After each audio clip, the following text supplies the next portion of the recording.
So by this video I'll be explaining you rotational motion of physics class 11th. So मैं जो है इसके अंदर सबसे पहला टॉपिक जो कवर करेंगे वो होगा हमारा centre of mass.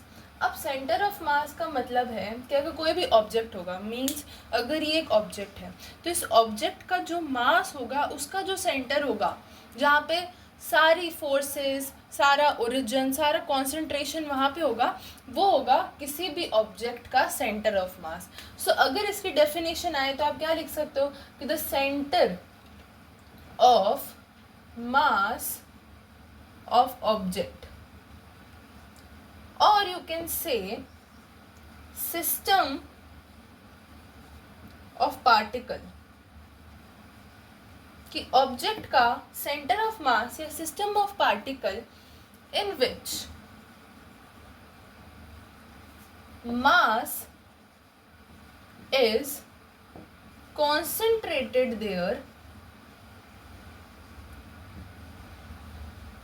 and external force applied, उसको हम बोलते हैं सेंटर ऑफ मास किसी भी पार्टिकल का. अब ये जो सेंटर ऑफ मास है ये डिपेंड करता है दो चीज़ों पे.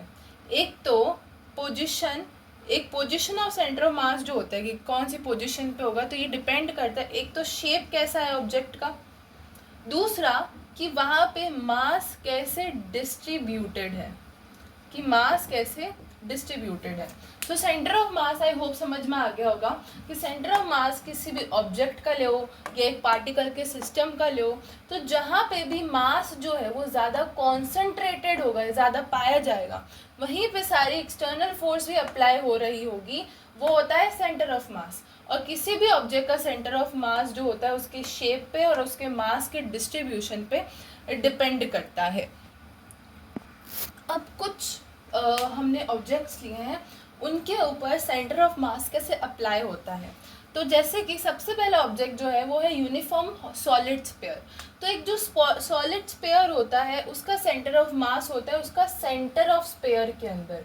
तो यहाँ पे क्या होगा कि सेंटर ऑफ स्फीयर के अंदर यहाँ पे सेंटर ऑफ मास हमें मिलेगा. फिर है यूनिफॉर्म रिंग. तो रिंग भी ऐसे ही होती है, तो वहाँ पे भी क्या मिलेगा हमें, सेंटर ऑफ रिंग में मिलेगा. फिर हमारे पास है एक सेंटर ऑफ, या फिर बोल सकते हो हमें रॉड का बताना है, तो रॉड में भी क्या होगा, सेंटर ऑफ रॉड में मिलेगा. फिर हमारे पास है कुछ अलग जो है रेक्टेंगल, स्क्वायर एंड पैरेललोग्राम. अब अगर इनका डायग्राम बनाए तो इनका डायग्राम कुछ इस तरीके से होता है. तो इनका सेंटर क्या हम ये लेंगे, तो ये सेंटर हमें कब मिलता है, जब ये डायगोनल इसके इंटरसेक्शन करते हैं. तो इसमें हम बोलेंगे कि इंटरसेक्शन ऑफ डायगोनल पॉइंट. फिर आ जाता है ट्रायंगल. अब ट्रायंगल इनमें काउंट इसीलिए नहीं होगा क्योंकि ट्रायंगल का स्ट्रक्चर ऐसा होता है, पर इसके अंदर भी डायगोनल्स तो मिलते हैं. तो यहाँ पे हम बोलेंगे अलग थोड़ा कि इंटरसेक्शन ऑफ मोशन बोलेंगे, क्योंकि यहाँ पे डायगोनल उतने प्रॉपरली नहीं बनते जितने इन तीनों में बनते हैं.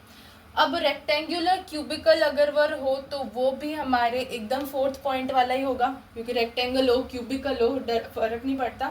होलो सिलेंडर होगा तो उसके एक्सिस या फिर बोलोगे मिडल एक्सिस पे पता चलेगा.